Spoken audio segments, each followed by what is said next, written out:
সর্দারপাড়ায় একজন আত্মহত্যা করছে, সে ফাঁসি নিছে। তখন আমি চলে গেলাম, আমি চলে যাইতে প্রক্টর স্যারের সাথে দেখা, প্রক্টর স্যারের গাড়িতে আমি চলে গেছি, সেই মেসে গেছি। মেসে গিয়ে আমি ভিডিও ফুটেজ এবং সম্পূর্ণ ডকুমেন্টস সংগ্রহ করি, কীভাবে মারা যায়, কী অবস্থা না অবস্থা, তার যে মেসেজ যে লোকগুলো ছিল, মেয়েগুলো ছিল, মেয়েগুলোর সাথে কথা বলি, সে কেন মারা যাবে, সম্পূর্ণ ঘটনা উপস্থাপন করার পরে আমি হচ্ছে আমার যে সাংবাদিকতার ইথিক্স, সেই ইথিক্স অনুযায়ী আমি ভিডিও করি এবং ছবি তুলে সেটা আমি পাবলিশ করি না। এবং পাবলিশ করি না, একটা ছবি আমি পাবলিশ করি, সেটা হচ্ছে ব্লার করা।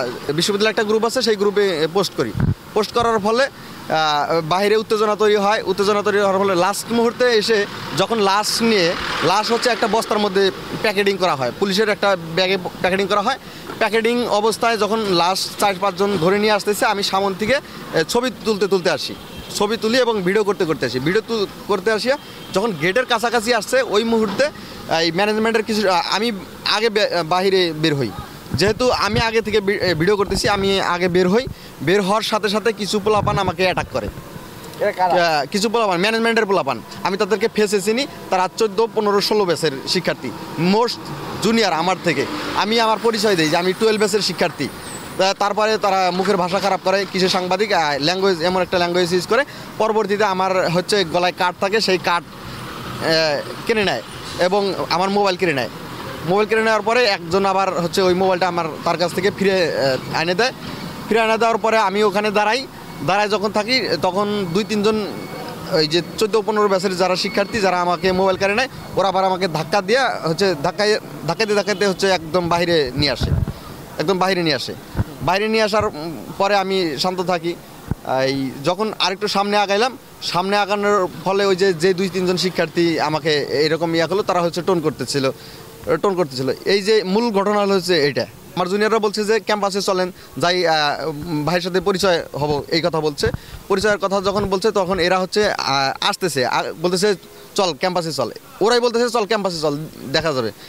ওই আসতে গিয়ে আমরা হলাম 3-4 জন, আমি হলাম পিছনে, আর আমার জুনিয়র 2 জন জুনিয়র, আর হচ্ছে ওরা 2 জন আগে আসতে গিয়া এরা হলো কাকে যেন ফোন দেয়, ভাই আমাদেরকে এরকম মারতেছে, আপনারা এখানে আসেন ব্রিজের ওখানে।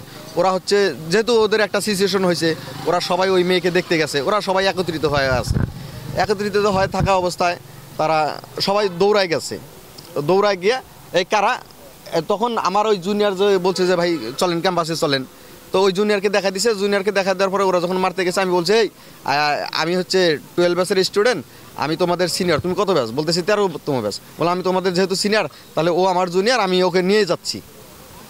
আমার ওই জুনিয়রের কথা বলতেছি, আমি ওকে নিয়ে যাচ্ছি, ঠিক আছে। ওই নিয়ে আসতে গিয়ে সামনে একটা দোকান আছে, দোকানের ওখানে এসে মপ তৈরি করে আমাকে দেখায় ওই যে একটা ছেলে, প্রথমে যে আমার ফোন কেড়ে নেয় যেখানে, ও আমাকে দেখাই দিল যে এই ছেলে, মানে গালি দিয়ে বলতেছে এই কি হয়েছে। পরে আমার হলো এসে কলার ধরে বোতাম ছিঁড়ে যায়, এবং আমার আরও ওই দোকানে 2-4-5 জন ছিল যারা আমাকে চিনে, তারা আমাকে রুমের ভিতরে ঢুকাই দেয়, শাটার নামাই দিয়ে ওরা অনেকগুলা জড়ো হয়, 50-60 জন জড়ো হয় আমাদের। এর মধ্যে আমাদের হলো কিছু, আমি আবার থানায় ফোন দিই, ফাঁড়িতে ফোন দিই, প্রক্টরকে ফোন দিই, স্যার আমাকে উদ্ধার করেন। তারা পুলিশ পাঠায় দেয়, এবং এর মধ্যে আমি আমার জুনিয়রদেরকে এবং এই যে সিনিয়র আমার বন্ধুবান্ধবদেরকে ফোন দিই যে আমি এখানে আটকা পড়ছি। তারা 2-4 জন যায়, এবং তারা যাওয়ার আগে ম্যানেজমেন্টের যে আমার 2-4 জন ছোটো ভাই আছে, ওই ডিপার্টমেন্টের 2-4 জন ছোটো ভাই আছে, তারা হচ্ছে আমাকে উদ্ধার করে। ওদের গ্রুপেই 2-4 জন আমাকে উদ্ধার করে, ভাই চলেন যাই, কালকে আমরা বিচার দিব।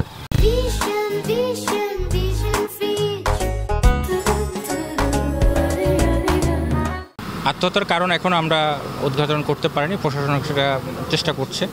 তো সেই লাশটা আমাদের তাজার থানার যে দায়িত্বপ্রাপ্ত লোকজন আছেন, পুলিশ এসে আমরা প্রক্টোরিয়াল বডি, ছাত্র পরামর্শ উপদেষ্টা, পরে ম্যানেজমেন্ট স্টাডিজ ডিপার্টমেন্টের শিক্ষকবৃন্দরা সবাই এবং ছাত্রীরা ছিলেন, সাংবাদিকরা ছিলেন, সো লাশটা নামিয়ে আমরা মেডিকেল কলেজে ফ্রিজে রাখার জন্য নিয়ে যাই। তো আমরা ওখানে থাকতে যে খবরটা পাই যে একজন সাংবাদিক, তিনি আমাদেরই ছাত্র, সে একটি পোস্ট করে ছবি, সেই পোস্টকে কেন্দ্র করে 2 পক্ষের মধ্যে মনে হয় ভুল বোঝাবুঝি সৃষ্টি হয়। সেখান থেকে একটু ঘটনাটা দীর্ঘ হয়ে এই রাত 1টা পর্যন্ত চলমান আছে। আমরা চেষ্টা করেছি 3-4 ঘন্টা ধরে চেষ্টা করছি উভয় পক্ষকে শান্ত রাখার জন্য, এবং বর্তমানে উভয় পক্ষ শান্ত।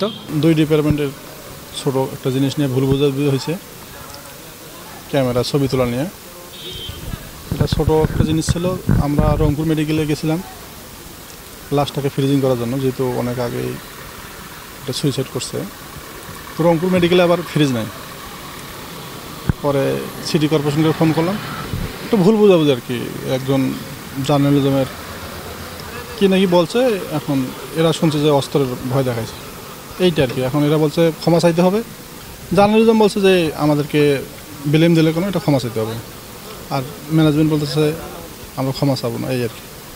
এখন দুজনে বুঝতে পারছে যে আপাতত যদি আমাদের 16 জুলাই একটা বড় প্রোগ্রাম আছে, 4 জন উপদেষ্টা আসতেছে সরকারের, আবার ইউজিসি চেয়ারম্যান স্যার আসতেছে, ইউজিসির মেম্বার আসতেছে, শিক্ষা সচিব আসতেছে। এই জন্য আমরা আপাতত দুই ডিপার্টমেন্টকে বিভাগীয় প্রধানের মাধ্যমে বুঝাইছি